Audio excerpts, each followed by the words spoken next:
प्रत्येक जिले में एक सीनियर आईएएस को लगाया है भ्रष्टाचार की जांच कराने, क्या कहेंगे? देखिए, ये जितनी भी प्रयास सरकार कर रही है, ये दिखने में बहुत अच्छे प्रयास लगते हैं, लेकिन सवाल ये उठता है कि जो अधिकारी या जो पुलिस या जो थाने जनता की सुरक्षा ही के लिए बने हों, अगर वही लूट करने लगेंगे तो जांच भी कौन करेगा?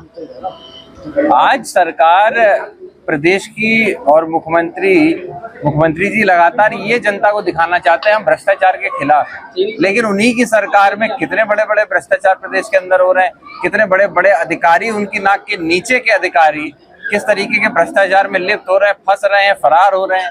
ये सारे सवाल या निशान उन पर उठता है। और मैं यही कह सकता हूँ, चुनाव आने वाले हैं और चुनाव को देखते हुए, क्योंकि आदरणीय अखिलेश यादव जी ने पीडीए का नारा दिया, उसकी वजह से जो परिवर्तन प्रदेश और देश के अंदर दिखा है, उससे घबरा के कहीं ना कहीं मौजूदा सरकार ये सारे दावे कर रही है। प्रधानमंत्री कह रहे हैं कि मेरे खून में सिंदूर दौड़ रहा है, ब्लड नहीं दौड़ रहा। देखिए, प्रधानमंत्री जी जो भी बातें कह रहे हैं, जिस ऑपरेशन की बात हो रही है, जिस मुद्दे पे बात हो रही है, जनता जानना चाहती है।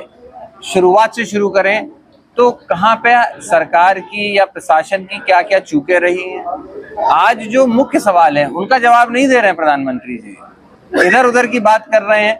ये जवाब क्यों नहीं दे रहे कि आज जब बायलैटरल बात होती है तो दो देशों के अंदर जब बात हो रही, किसी तीसरे को नहीं आना चाहिए। वहीं पे अगर एक देश के राष्ट्रपति 8-8 बार मीडिया के सामने, एक बार 2 बार गलती मान सकते हैं, 3 बार मान सकते हैं, लेकिन उसके बाद 8-8 बार आके अगर ये बात कह रहे हैं, अमेरिका के राष्ट्रपति डोनाल्ड ट्रंप कह रहे हैं, बार बार ये बात कह रहे हैं कि मैंने जंग को रुकवाया, तो इसके ऊपर सरकार खुले तौर पे, प्रधानमंत्री जी खास करके खुले तौर पे क्यों नहीं बोलते हैं? जब ऑल पार्टी की मीटिंग होती है, उन मीटिंगों में आना, अपने पार्टी के सभी जो साथी हैं उनको संतोषजनक जवाब उनके सवालों का देने से क्यों भाग रहे हैं प्रधानमंत्री जी? और जब बात आती है तो जनता में जाके एक प्रोपेगेंडा फैलाने के लिए वो ऐसे डायलॉग और ऐसी भाषा और ऐसी पिक्चर के डायलॉगों को इस्तेमाल करने का काम करते हैं। ये जनता को भ्रमित करने की बात है। देश की सरकार कह रही है पहलगाम हमले का मैंने बदला लिया है। देखिए, श्रेय पहलगाम हमले का बदला लिया नहीं लिया गया, ये अभी भी सवाल या निशान है। क्या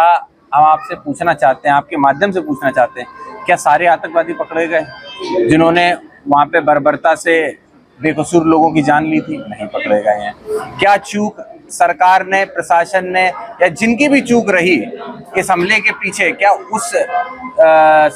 उन लोगों ने जिम्मेदारी ली कि हमारी चूक थी? नहीं ली गई।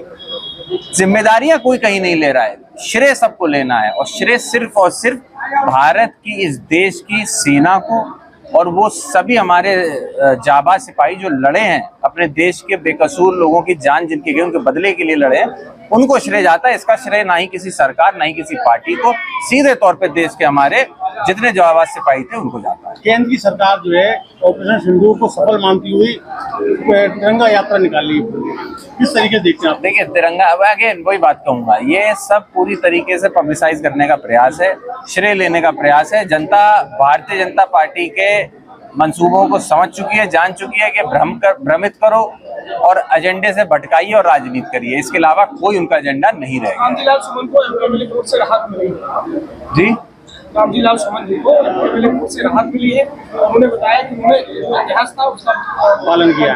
जी, देखिए, पहले भी इस बात को तो वहीं खत्म हो जाना चाहिए था जब स्पीकर ने कह दिया, संसद के, राज्यसभा के स्पीकर ने कह दिया कि भाई इस बात को हम कार्रवाई से निकालते हैं, तो जब निकल गई थी तभी इसका खत्म होना चाहिए था। लेकिन अगेन उसमें भी फिर से भारतीय जनता पार्टी राजनीतिक रोटी सेकने के चक्कर में उसको इतना बड़ा तूल दिया गया, और तूल देने के बाद जब ये कोर्ट के सामने पेश हुआ तो कोर्ट ने इस चीज को समझा। उन्होंने जो बात कही थी वो कहीं ना कहीं इतिहास को देखते हुए उन्होंने बात को कहा, उस बात को रखा। अगर स्पीकर साहब को आपत्तिजनक लगा, उन्होंने हटाया, ये उनका निर्णय था। तो इसमें दूसरे तरीके से राजनीति करना छोड़ना चाहिए। मैं समझता हूँ भारतीय जनता पार्टी को जनता की जो समस्याएं हैं, जो मुद्दे हैं, बेरोजगारी, भ्रष्टाचार, बढ़ती महंगाई, इन पे कहीं ना कहीं नकेल कसनी चाहिए। इस तरीके से समाजवादी पार्टी स्टैंड लेगी जो पहलगाम हमला हुआ? नहीं, देखिए, समाजवादी पार्टी अग्रेसिवली आगे बढ़ के जो सवाल हैं जनता के उन लोगों के, उन परिवारों के जिन्होंने अपनों को खोया है, उन सवालों को केंद्र में लाते हुए लोकसभा के अंदर उठाने का हम लोग काम करेंगे।